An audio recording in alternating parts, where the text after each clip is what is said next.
All right, should I go to therapy or not? That's a question I get pretty regularly as a friend and as a pastor. And here's some things that I want to ask before someone answers that question. Is number one, how long has this been going on? How long has the dysfunction or the difficulty been there? Right, the inability to weep, the callousness of heart, the perpetual anxiety, the difficulty sleeping, the whatever the presenting issue is. How long has it been there? Uh, Sometimes we hit acute seasons in our lives where life is just really hard, and therapy is not going to make it any better besides give you another bill to pay and another meeting you have to hit. So typically, if someone's going to therapy, there's going to be some type of chronic situation in their heart, mind, or soul, or where it's not working. Number two, how acute is it? So if it's not chronic, how acute is it? I'm not going to make it. I am suicidal. I am going to bail on my family.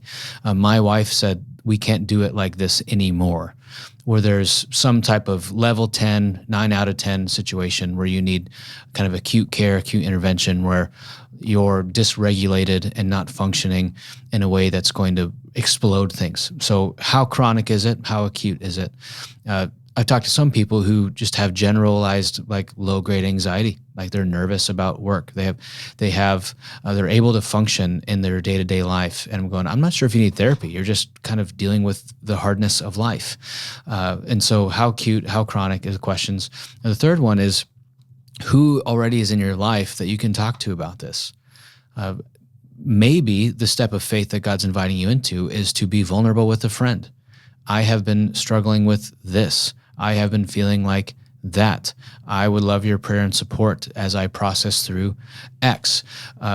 Because sometimes people use therapy as a replacement for friendship, and it's just kind of like paid emotional prostitution, where you're going, I can't cultivate the real thing, so I'll just pay someone to give me the thing. And that's not a healthy long-term strategy, where you're going to someone for emotional support when you should be going to a friend or a family member or someone that's just going to take a little vulnerability. It's like harder to look someone in the eye and say, my marriage isn't doing well. Can you pray for me? What have you seen? What have you noticed? What's worked for you? It's almost more difficult to do that than to go to a therapist who's bound by HIPAA to give you feedback. And so maybe before you go to therapy, you need to try to talk to a few close friends.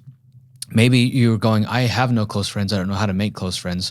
I don't have the skills required to do that. Like, well, on the one hand, there are some types of people who have like really severe attachment wounds where they don't know how to make and maintain meaningful friendships, and therapy could be helpful for that.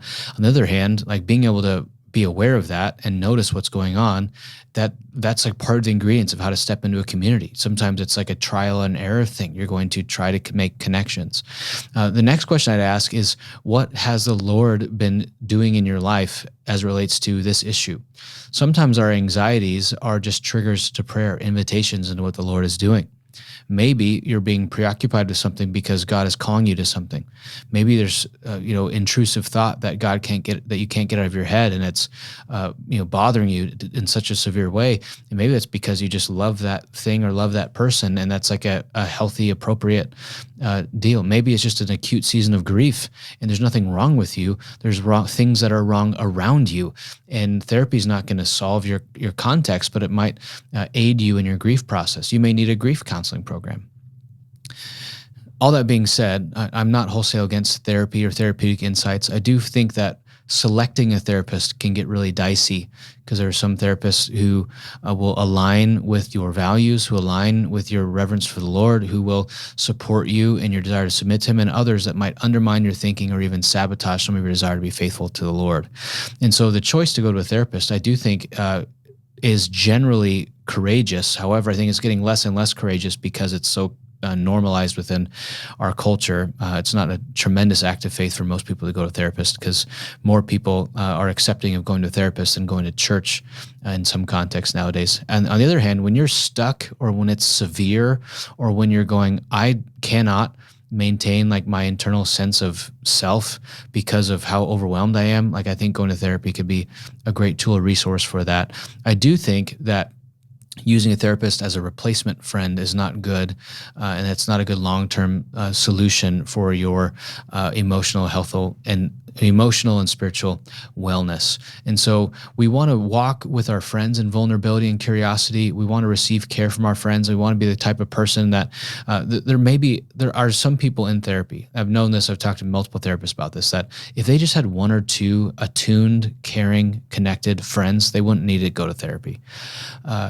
And that's not to say that if you have good friends, you never need to go to therapy. But I am saying that having meaningful, connected friendships with others is kind of like the foundation here that may prevent you from going to therapy unnecessarily.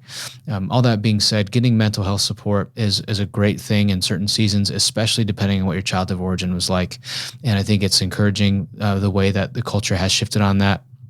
That being said, I do think we tend to over-medicalize basic human emotions. There's nothing inherently wrong with sadness or anxiety or fear. We don't have anxiety when you're anxious. Like, basic human emotions are not something that should be sought to be cured or sought away with. However, if we're not able to cope, if we're not able to function, if we can't make or maintain meaningful friendships, and we're the common denominator in those situations, seeking out additional support may be a truly help you need a meaningful step that you need to take.